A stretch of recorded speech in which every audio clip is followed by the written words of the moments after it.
First of all, the EPAC TV news welcome. India amasung Pakistan ki marakta layiba line of control da Pakistan army ki maikei dagi Nongmei Kapnaba Houkhre adu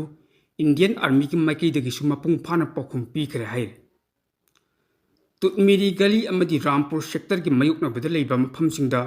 Pakistan lam thangba mafam dagi Nongmei Kapsinba Houkhre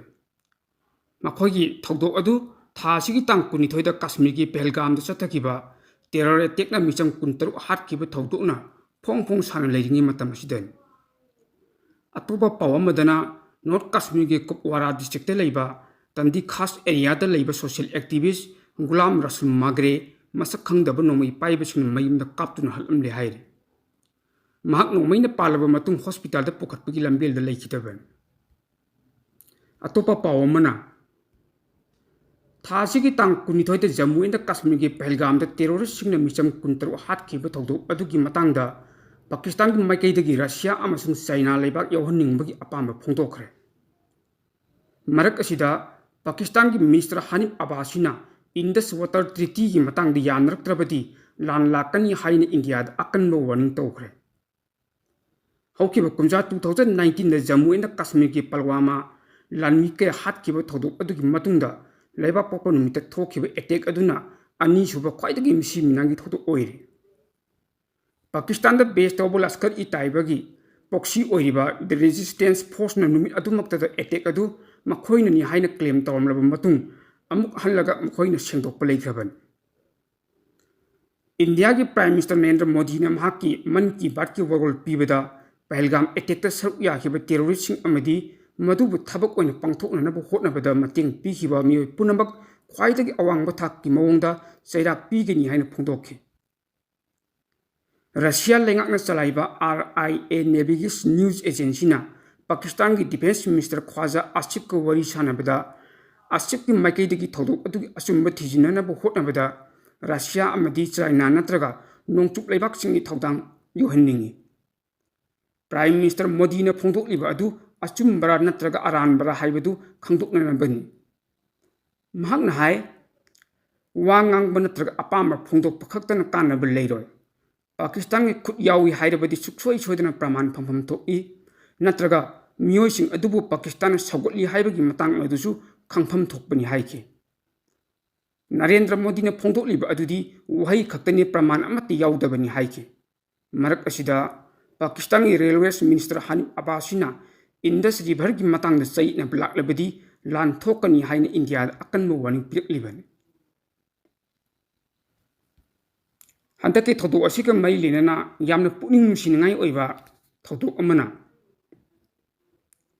aigi ima India masani aduna aihak Pakistan da halminnaba yararoi haiduna Punjab amasung Pakistan ki border oiba atari phauduna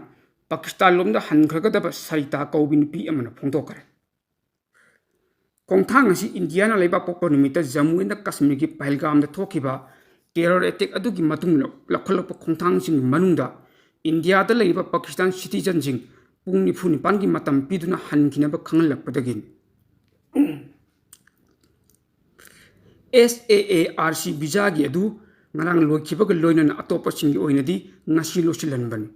adubu medical visa paiba singi oinadi tha sigi tang kunmapan haibadi ngasi haiba numit asi loiragadaban Amritsar district ki atari border Pakistan citizen kaya ama makhogi marai bakta makhoibu thindokpa lakhi loinana India masa kaya amasu kiu lengba adu yominnaki naha oiriba sultan mahaki manau nupa amasung mapaga Pakistan oiribani amasung mama na India masane makhoi sahi mapan gi matungda mama unaba lakhibani mamangda makhogi mama adu Pakistan na satpi yaramlaga handakti makhogi punna halminnabagi ayaba pikite India ki passport paiba Pakistan da leibasing hanba yaro haibagi lengak ki direction leibanina haina lengak ki authority sing hai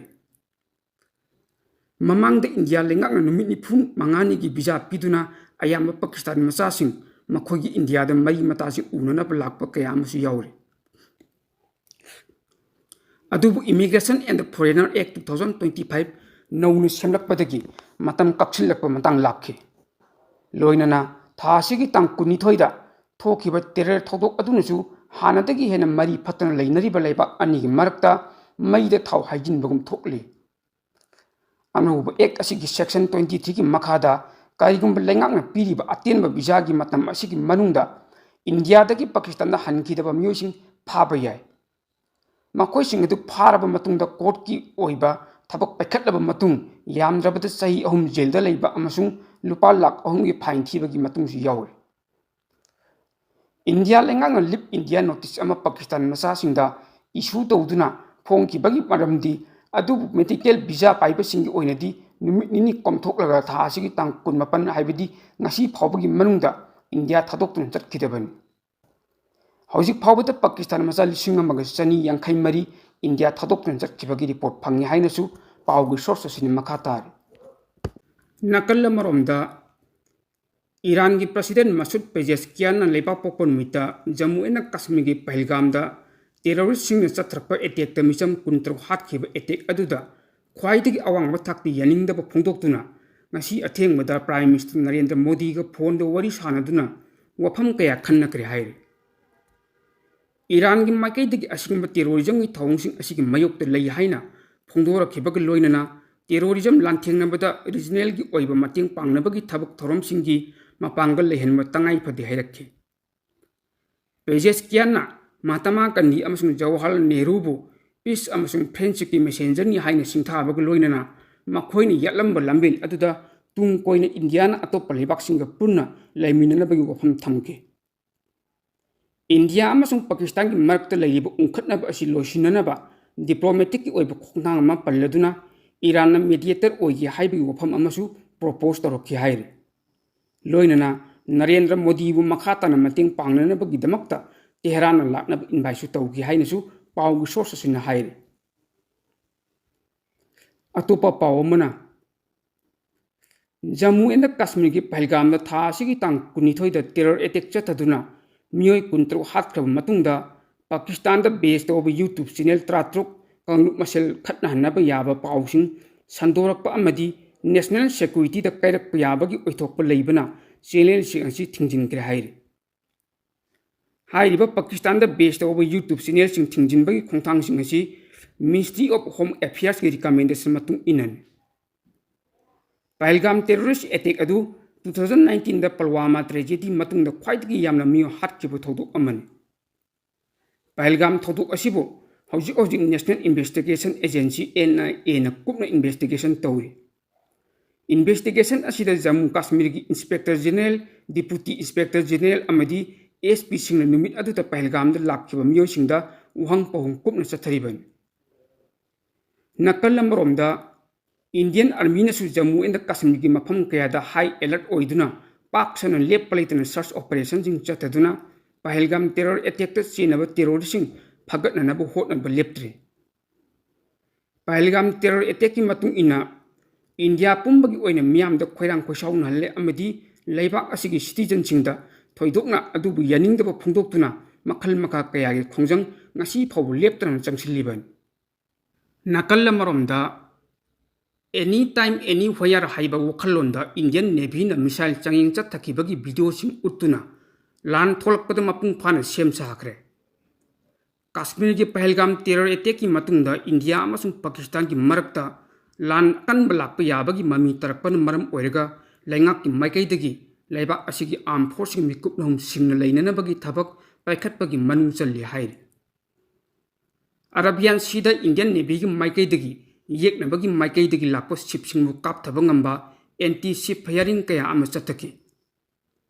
video recording ꯑꯗꯨꯗ ꯕ꯭ꯔꯥꯝꯍꯣꯁ anti shift ꯑꯃꯁꯨꯡ anti surface ꯀ꯭ꯔꯨꯖ missile ꯀꯌꯥ Kolkata class ꯗꯤꯁꯇ꯭ꯔꯣꯌꯔ ꯑꯃꯁꯨꯡ Nilgiri anti ꯕꯤꯚꯥꯛ class ꯗꯤꯁꯇ꯭ꯔꯣꯌꯔꯁꯤꯡꯗꯒꯤ ꯀꯥꯞꯄꯒꯤ video ꯎꯠꯈꯤ ꯃꯃꯥꯡꯗ ꯄꯥꯀꯤꯁꯇꯥꯟꯅ Arabian ꯁꯤꯗ ꯅꯣ fly zone declare ꯇꯧꯈꯤꯕꯅꯤ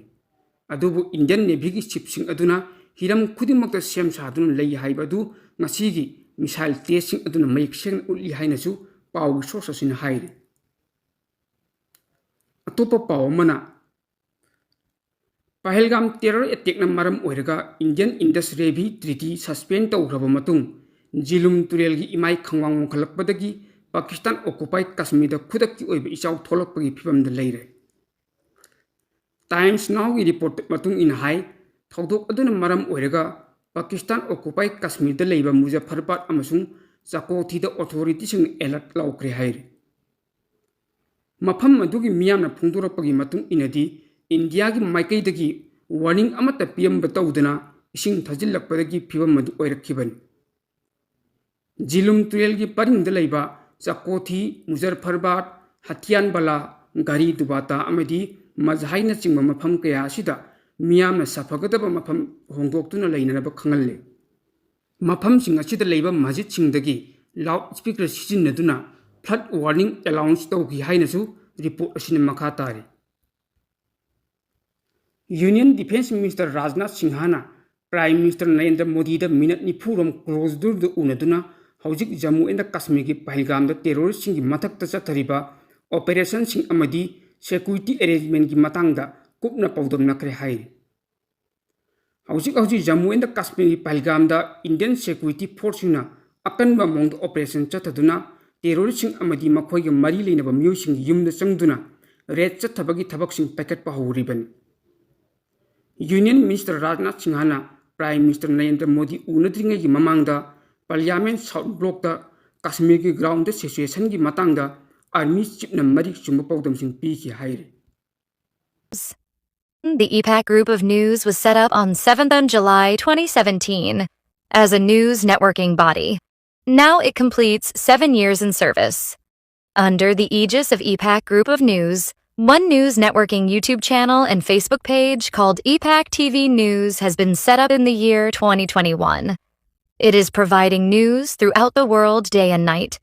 Saidur Maibam is the managing director cum editor of the EPAC TV News. He is young and talented journalist of Manipur. Under his guidance, news updates are being disseminated all over the world. Both YouTube channel and Facebook page of the EPAC TV News becomes a successful news channel. It is due the full cooperation of the people. The news channel seeks support of the people. People may subscribe, like, share, and follow it, so that it can serve the people further. The EPAC TV News. Once again, thanks the supporters.